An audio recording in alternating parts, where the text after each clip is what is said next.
Hello, I'm Robin Cole and welcome to the Satellite Image Deep Learning Podcast. In this episode, I caught up with Nick Wright to discuss OmniCloudMask, a Python library for state-of-the-art cloud and shadow masking in satellite imagery. Accurate cloud masking is crucial for reliable downstream analytics, yet creating models that generalize well across different sensors, resolutions, and atmospheric conditions remains a significant challenge. OmniCloudMask addresses this through a novel image preprocessing pipeline and clever augmentation strategies that vary the image resolution presented to the model. Model generalization is a key concern for practitioners in our field, and I found this conversation both insightful and practical. I hope you do too. If you're watching this on YouTube, please consider liking the video and subscribing to the channel, as this really helps to reach a wider audience. Thank you. Hi, Nick. Welcome to the podcast. G'day, Robin. Great to be here. Brilliant. Let's begin with where you work and what you do. Sure. So I'm a senior research scientist at the Department of Primary Industries and Regional Development in Western Australia, and I'm undertaking a PhD at the at the University of Western Australia. Fantastic. And what's your line of research? Yeah, so I do a lot of deep learning, remote sensing stuff, particularly environmental work. So I'm very interested in water and clouds and cloud shadows. Everybody loves clouds. And you've developed a state-of-the-art model for cloud detection? Yeah, so we've recently had published the OmniCloudMask model and paper in RSE, which is a state-of-the-art cloud and cloud shadow model for a whole range of different satellites and spatial resolutions and processing levels. And how do you train a model that's going to perform across different sensors and resolutions? Yeah, so it's really interesting. It's so the approach is, well, I guess the problem is that different satellites have, well, first of all, different spectral bands that they collect, right? And then you can receive that data and it has like different processing levels. So it might be level 1 or level 2, and the pixel values in those different processing levels can have dramatically different values. So it's really difficult for a model to kind of understand what's going on in an image if it's trained on data from one sensor and then applied to another sensor, because the pixel values are so different, or the spatial scale can be really different. So there's really two tricks that we use.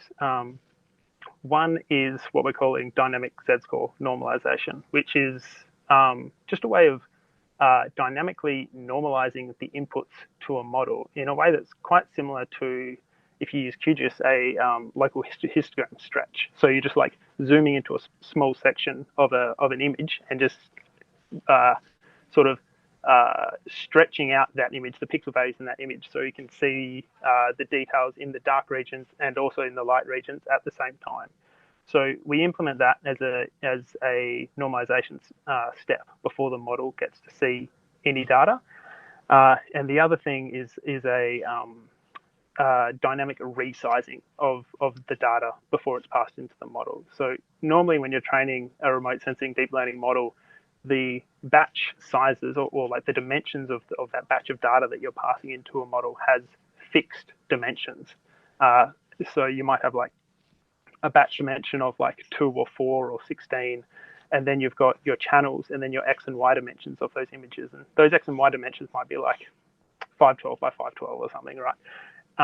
And that is kind of, that determines the spatial scale that model is used to seeing.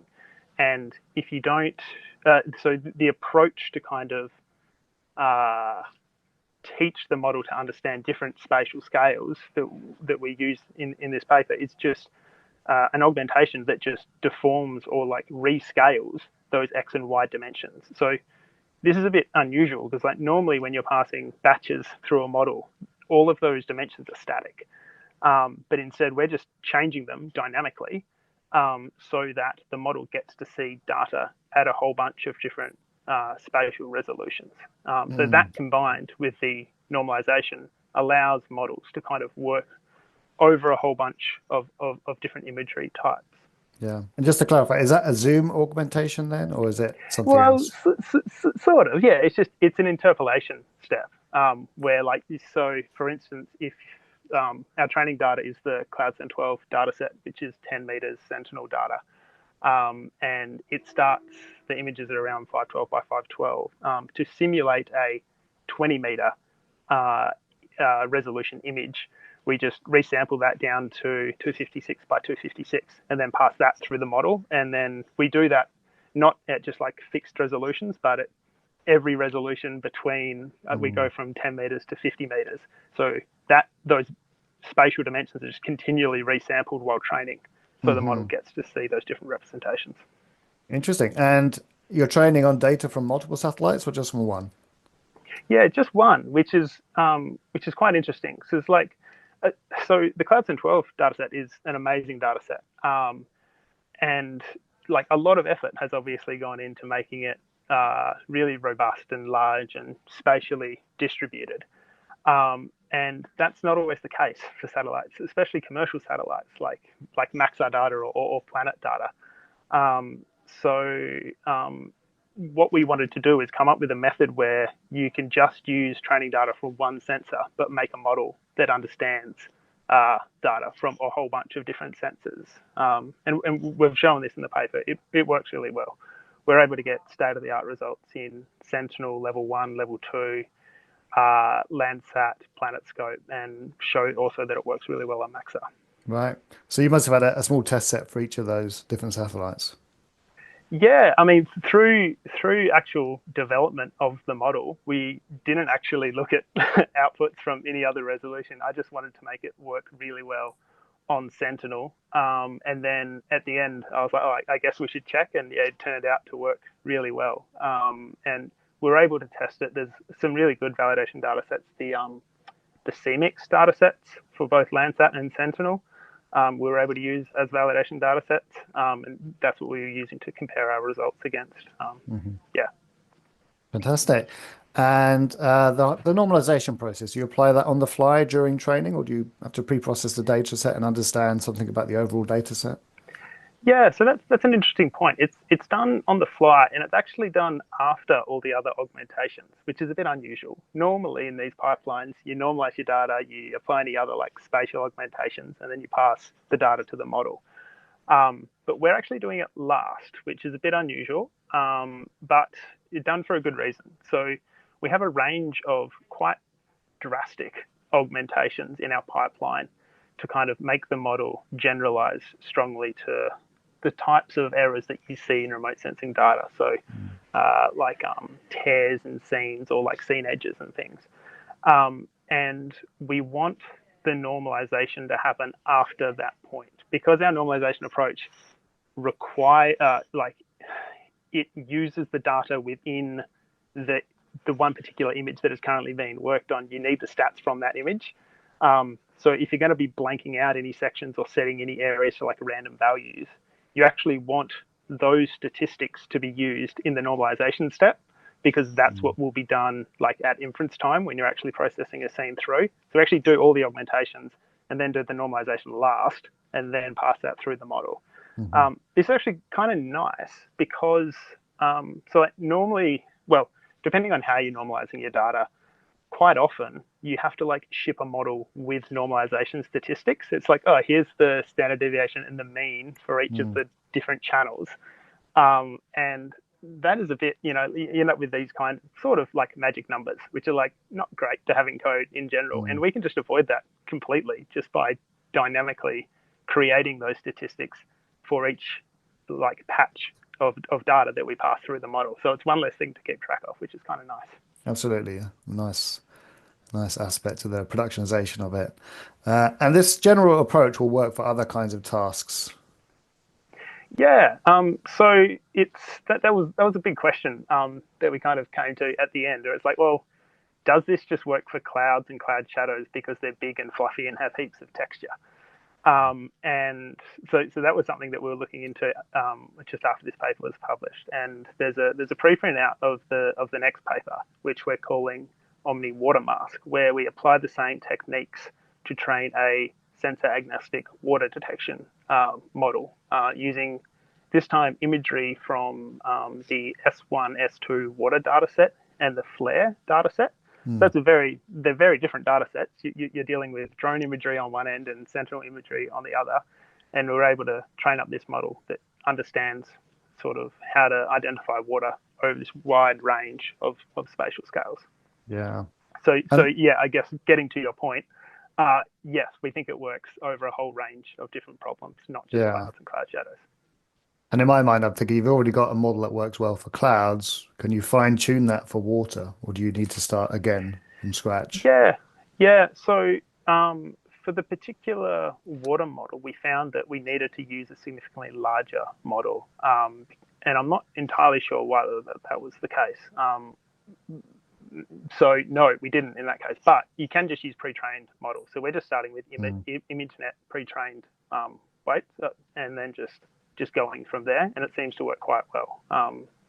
Yeah, so just starting with ImageNet weights seems to work reasonably. But yeah, there's probably some value in that. Like obviously, there's a lot of information in that CloudSim 12 data set. So using that as a pre-training step for Mhm. other problems sounds pretty reasonable to me. Yeah. And there's obviously lots of interest at the moment in foundational models, which are also trained on large data sets. But honest, I guess clouds are kind of similar to the task there, where you're trying to impute missing information. Maybe it's a general task, putting a cloud in and detecting it. Yeah, I guess there has been a bit of a trend recently of papers which try to avoid the whole cloud masking problem by training a model with cloudy data and just like, well, the Mm. model's going to see this in production, so let's just train the model with it and kind of try and get a robust model, which I think is a totally fine approach. Like, yeah, I think so. It does, obviously it makes the problem harder, but as long as your model kind of can understand that, I guess it's just like a strong augmentation, right? Mm. And the Cloud 1012 dataset is a large data set, of course. Yeah, so I think the hand labeled section of that is about 10,000 images. I think around 9,000 of those are the training set, and then the rest is Mhm. split up to validation and testing. Yeah. And did you also Yeah, evaluate the generalization approach for smaller data sets and tasks? um, yeah. So when we were, so actually that's a good point. So I was curious to see if dynamic z-score normalization just works on computer vision problems in Mm. general. I was playing around with this the other weekend on a dog breeds classification problem and just swapped out the normalization from just like the standard divide by 256 with dynamic z-score normalization, and yeah, you end up with the exact same results. Mhm. So I'd be interested to know in what situations it doesn't work. I guess one thing, if people are implementing this themselves, one thing to keep in mind is you need to be careful of like no data values in your scenes. So well, at least in our approach, we don't use values from the no data regions of scenes to calculate the normalization statistics. Mm.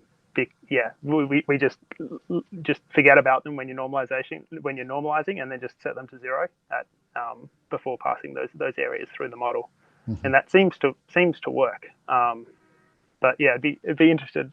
I'm sure there are alternatives here, and so like when we're normalizing this data, we're normalizing it each channel individually as Mm. well. So I guess, for each patch of image that goes into the model, we're setting the mean and standard, or we're setting the mean to zero and the standard deviation to one. And we're doing that for each band. So the model, to a certain extent, like if you visualize the output of that, everything just looks mostly gray, which is Mm. kind of interesting. So you kind of lose you're obviously losing some color information, um, which you would think would make the model worse. But I guess the thing is, you can't rely on those ratios to be static in the real world when you're passing data from different sensors. Like one sensor, like red channel, just might be higher or lower. So Mm. being able to just come up with a kind of a function which might lose some data, but at least gives you a consistent output is useful. Yeah. I suppose another approach would be to calculate something like a water index, which is normalized implicitly, and use that. Um, Yeah, yeah, yeah. That's interesting. You bring that up. That's part of the Omni water mask paper actually uses. Uh, we use output of a deep learning model and OSM data to actually work out locally optimal normalized difference water index values. Mm. You know how you end up with that problem where, like, if you get a really good threshold value for a normalized water index, you can segment water like really well. But working out those values is really difficult. Mm. Part of the core part of that paper is actually using deep learning outputs and OSM data, so like water polygons, community sourced water polygons, to actually automate the finding of like locally optimal thresholds. Um, Right. So but you yeah, already I know mean, where the water is. You can just tune your yeah, I mean, thresholds like until you get the best overlap. And exactly, because like water is yeah, relatively static, like excluding like floods and things. Like if there's a pond there like 2 days ago, it's probably still there. yeah. Yeah, so you can kind of take advantage of that. I guess one other approach, which is expensive to do, is like histogram normalization, which people have done as a normalization set, which is a bit similar, right? Because you're just like normalizing based on the values in that particular patch that you're passing in, but it's just expensive to do Mm. on, especially on like 16-bit data. There's just a lot of calculations that you need to do. Yeah. A lot of pre-processing. Probably don't want to do that while you've got a Mm, GPU waiting for you. But exactly. Yeah. yeah. Well, really fascinating topic. You've released the code and the papers out. Where do we find those? Yeah, so you can just, if you just Google OmniCloudMask, at the GitHub page will pop up. You can just pip install or UV add OmniCloudMask, and then it's just a single function. You can either pass in an array, which is like the method requires the red, green, and near infrared bands, because we found those to be the most important for cloud and cloud shadow Mm. detection.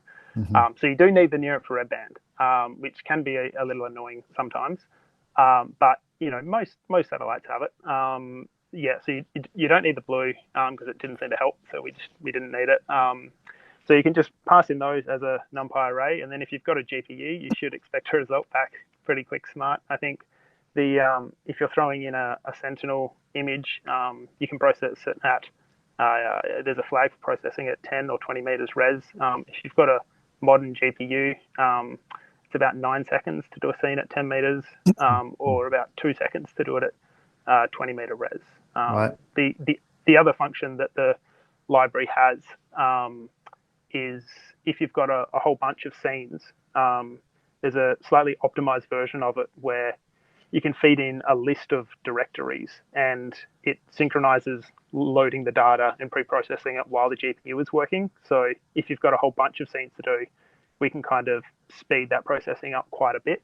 So there's two ways to do it, just depending on kind of how the workflow is. So the GitHub link is dpird DMA/OmniCloudMask. If you Google that, it should pop up. And there's Perfect. some example notebooks in there to play around with. Fantastic. I'll put the link in the show notes. One last thing, if people want to follow your updates, which is the best platform for them to do that? Oh, that's a good one. Probably the GitHub page, honestly. Either mine or the OmniCloudMask page itself is where it's probably the easiest place to find things. Fantastic. Well, thanks for joining me today. Fascinating topic, and I wish you all the best for the remainder of your PhD. Thanks a lot, Robin. Appreciate it. Yeah.